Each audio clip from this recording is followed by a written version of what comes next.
Hello, my name is Malika Hodge. I'm in Psychology 400. We focused on well-being in this class, hence the Psych 400 well-being. Um, my focus was encouraging employee well-being in the workplace. I'm interested in HR or industrial organizational psychology. What exactly is employee well-being? Employee well-being is how an individual mental, physical, emotional health in their condition or their condition at work.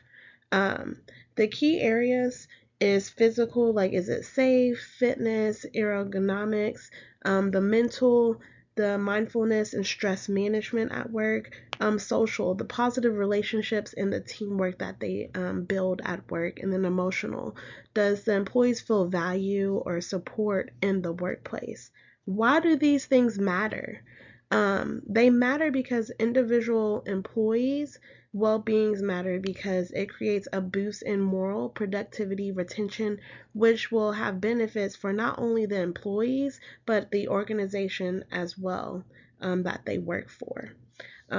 We say that each key area should be evenly spread out, so about 25% each should make it 100%. Yeah, that's what that pie chart is over here. Now we're going to talk about the role of HR in the well-being of the employees. How does HR encourage well-being?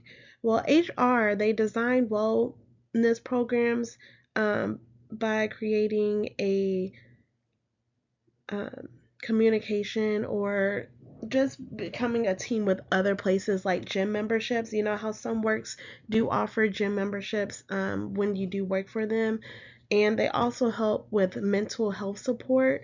Some works actually assist with helping you go to therapy as well, if you didn't know that. HR also offer work flexibilities where you can work from home, or you can take leave, things like that, just so that they can accommodate employees' needs at the time. Um, HR also provides open communication and trust in the workplace. That way, if you need to communicate about what's going on in your life or school or what's going on at work, like if there's an altercation, you can go speak to an HR person. HR also addresses work life balance to prevent burnouts. Hey, if you're burnt out from work, you're not going to want to go to work. Um, with HR implementing these strategies, it allows HR to create supportive environment for employees in order to thrive and feel welcome. These companies prioritize employees' well-being to see 21% increase in productivity. That's what Gallup's statistics said. The role of HR in employee well-being. HR professionals, they actually mediate work-life balance by implementing policies like remote work or paid time off, for an example. Um, they also partner with external wellness providers like mental health counselors or offer personalized supports. They also provide a partnership with memberships, like I said earlier. HR creating a priority in these efforts ensures employees feel supported professionally and personally when they are speaking to HR. Just like the article stated that I chose, which was by Zhang, Sun, Schaefer, and Lin in 2024, when they create, when HR is creating a partnership, it enhances employees' mental resilience, so it makes them happier. HR having the ability to support their employees' well being creates an assurance of a stronger and more engaged workforce. Real world HR strategies for well being.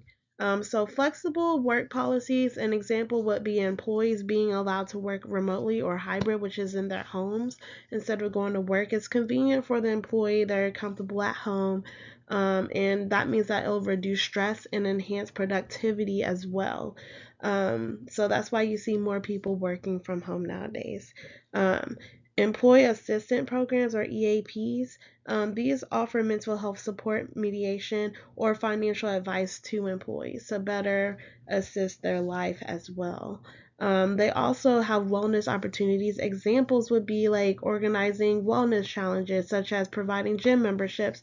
Some workplaces as well will do things like Zumba after class or like workouts, things like that. They'll try to do different events to get employees to have less stress. The open communication, HR creating one-on-one meetings or anonymous feedback to address all employees' concerns.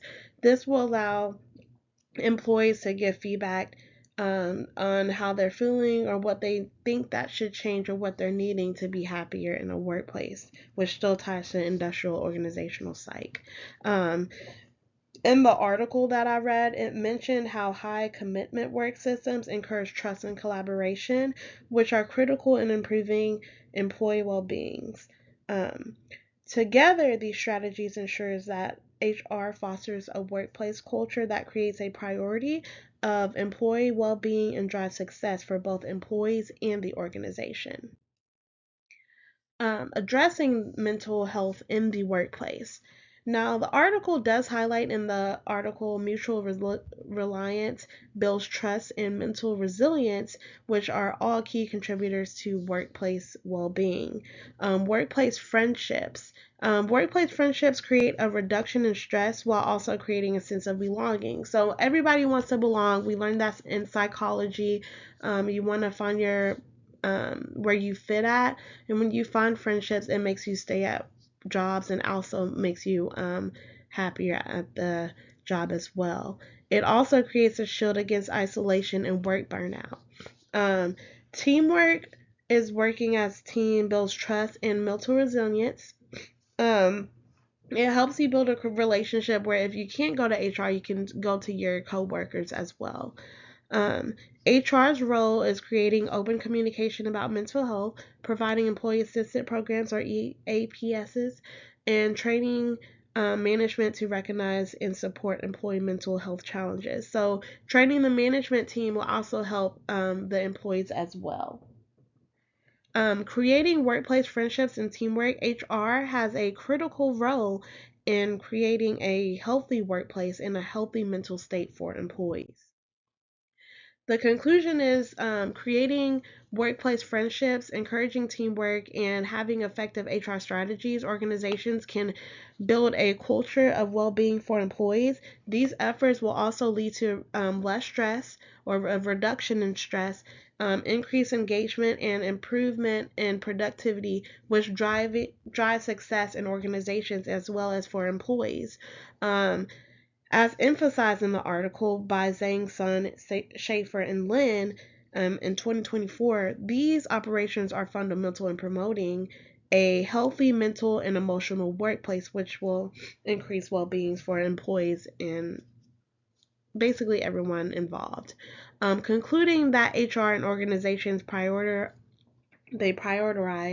employee well-being is the ultimate foundation for building a thriving and healthy workplace that benefits employees and the organizations. Now we're going to talk about the correlation or the connections of the articles that we actually use throughout the semester. I'm going to use three of them. The Pro-Social Behavior and Vitality by Martella and Mental Resilience and Humor Rennick correlation on this slide. What they discussed was the pro-social behavior and vitality, which my examples was from mine, which would be employees supporting their colleagues enhances well-being and vitality even without tangible rewards, meaning that when they support each other without rewards, it still enhances the well-being. HR can create a culture of care and participation by building relationships through wellness initiatives and through teamwork.